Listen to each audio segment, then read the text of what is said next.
Okay, class, we discuss now the next chapter on solving nonlinear equations.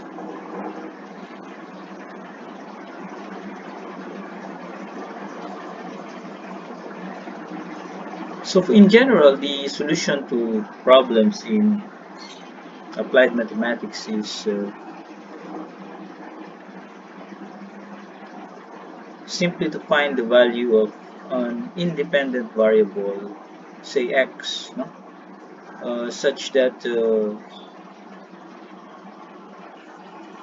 the equation f of x is satisfied. Okay. In terms of the root, we actually refer to the value of the function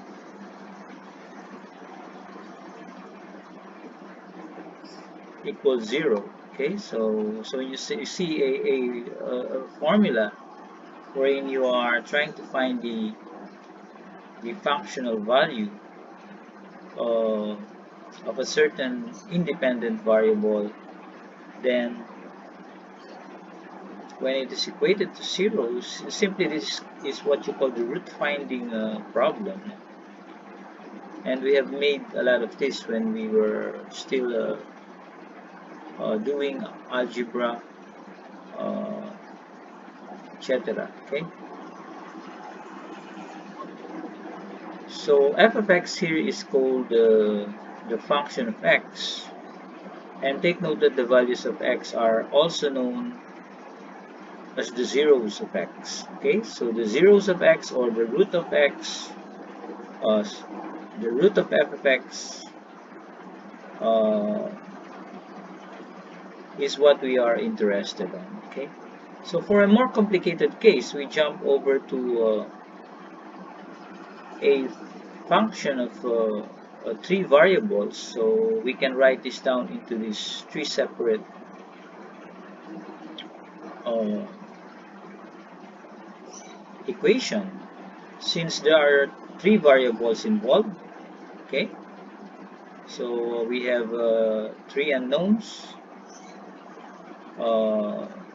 Therefore, we must have also three equations. So that is the general rule given to us in such a situation.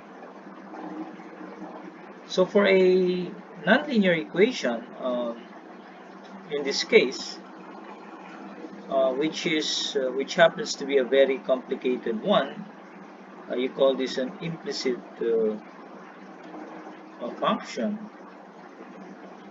wherein you cannot extract the dependency of one variable with that of the others. One should take note that you can easily do this by simply putting all the expression on the left hand side and equate it to 0. So this is now a function of let's say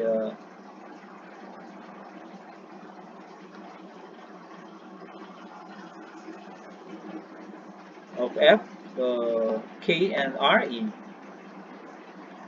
becomes 0 here. But since you only have one equation in this case, you have to find a way on how to determine the other, okay, the other variables, and set it to be a constant in this case, such that your function g of f, k, and re will simply be a single variable function. Okay, so you can force it to be a single valued function or single argument function, such that your equation now will simply yield to solving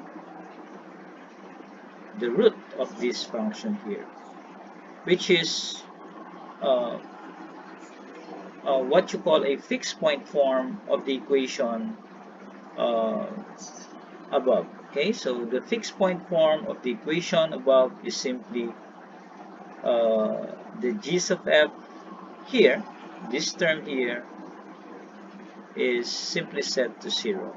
So take note that here, the value of k and re are forced to be known constants, because if we will consider it as a variable, then the solution to this problem is not manageable because you have insufficient uh, equation to deal with. Okay, so this is how uh, a nonlinear equation is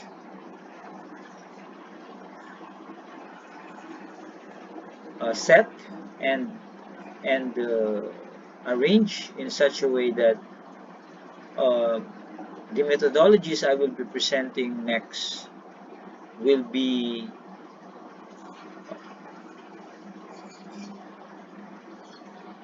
applied or will be efficiently used, no, to solve for the unknowns. So for the root finding procedures, we have a couple of methods here presented. The first one is the bisection method that we know, or what you call the interval halving, wherein the process of doing the procedure is actually an iterative procedure. Okay, so these root finding procedures are actually iterative. So since this is numerical methods, we always choose to use the iterative approach rather than the classical approach, because it's really very difficult to convert a closed form solution in terms of computer programming. So given here a function f of x, so this is the graph of the function.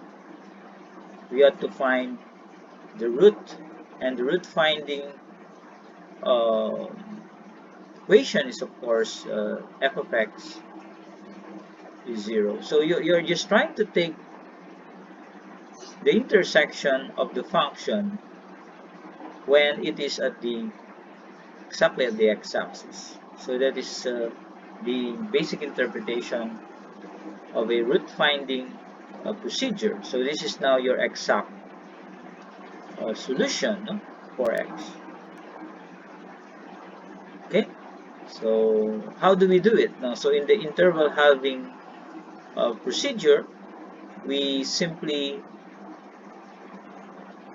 assume two guess values, guess 1, or simply this is your x1, and guess 2, or simply this is your x2. Okay, upon which you now try to take 1/2 or the midpoint of the two x's such that you get the new, okay, value for your x here, x3.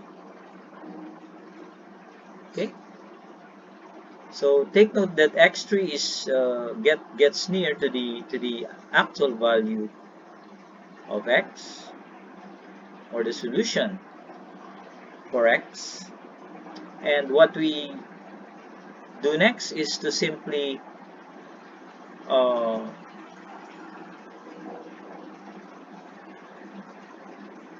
get, okay, the range at which the solution is actually falling between uh, the new value.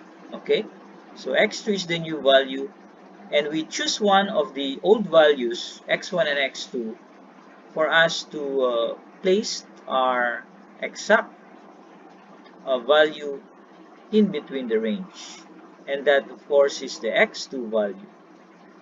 Okay, so how do you know that x2 is the one that you choose if you cannot see the graph, no? Okay. Uh, what if I don't have a way on graphing the function? So how do I know that x2 and x3 are the next pair? Okay, so the first pair is x1 and x2. Then we solve for x3. Okay, and the second pair now will fall on x3 or either x1 and x2. So how do you know that you choose x1 and or x2 if you cannot see the graph? So you test for the value of the function involved in x3. Okay, so we know that in x1 the function is a negative function. The value of the function is negative, and in x2 the value of the function is a positive. So you have to pair the value of the function f of x3 to the opposite value. Okay, so if this is negative, then I have to choose the other positive value there. So what will be my value here for x2 is 1. Okay, so this is what my values are, and then I just switch again the variable. This is my x1 and this is my x2, and solve for the middle, which is x3 there. Okay, and then again I check if this functional value is again or otherwise positive. In this case it becomes I think approximately positive there. Then I have to choose from this and this, which is the negative of this one. So I have to choose x1 as my pair. So this becomes now x1, and this is my x3. And then I just switch again. This is my x1 and this is my x2. So this is now the process of solving the interval halving using or the bisection method in this particular uh, case. Okay, so this is just a simple graph. What if the graph is a complicated one? So you have to really make sure that you always capture the correct pair of x1 and x2 in order to situate the value of the third uh, x, or the third root in between the actual, okay, or the actual in between the third root and the other. Okay, so in this method, the succeeding pair of guess values, say x1 and x2, are those which corresponds to always both the positive and the negative value of the function, say f of x. So you must have a way of finding the okay the correct pair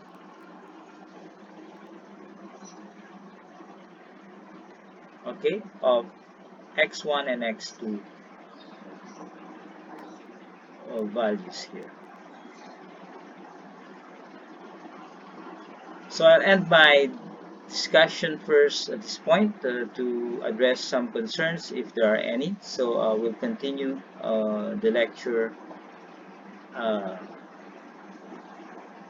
after I answer your concerns. Thank you.